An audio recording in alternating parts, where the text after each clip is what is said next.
Welcome to Business Live. I'm Mark Croskery in BL tonight. First up, we got leading electrical, company here and distribution company. They've been expanding into many other, divisions, segments as well here, including subsidiaries. This is FosRich company. Dividend consideration coming up. FosRich advises that at their next board of directors meeting scheduled for October 27th, 2020, the board is going to consider a possible dividend. So let's see how that pans out. Now, next up, Pharma, pharmaceutical company, also expanding despite COVID, appointing some new directors here. So this is appointment of 2 directors to the company.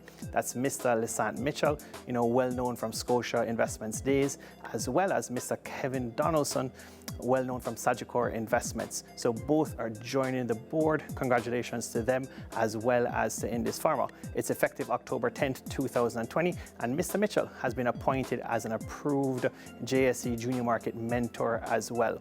Now, Jamaica Broilers Group, leading poultry company, manufacturing, expanded also into the US as we carried before on Business Live, doing big things. Now, a purchase in share. Great sign to see. Skin in the game, connected party buying up 475,000 shares on October 13th, 2020. It is fantastic to see. If you're a shareholder in JB, these are the types of things that you want to see in terms of whether it's directors or connected parties jumping into the stock. So this is not a small trade.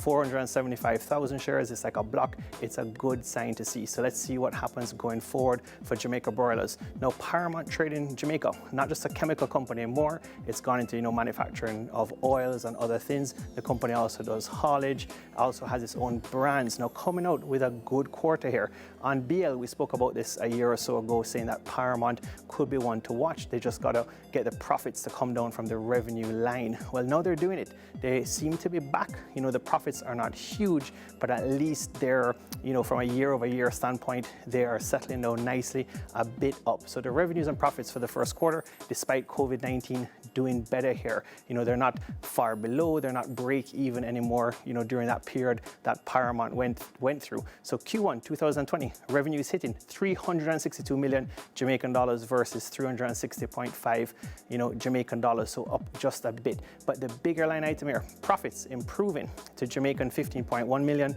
versus 14.6 million dollars. And remember, Paramount has been paying taxes, so this now includes, taxes being paid last year and this year. So just remember that. Now, finance costs jumping. This is the big item that jumped, $3 million or 30% year over year, jumping to $13 million versus $10 million.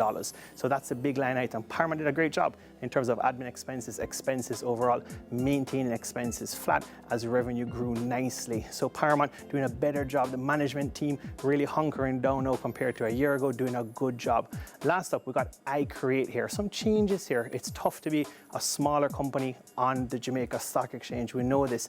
iCreate really doing as much as it can clearly. So resignation of the executive chairperson and appointment of the acting chairperson. So Dr. Jennifer Bailey, who recently joined the board, has now tendered her resignation effective September 16th, 2020. Miss Arlene Martin is jumping into the role, appointed a director and acting chair. Now, in the press release, no effective date for this, but we assume it was probably on the same date or just after, a couple of days after or so forth.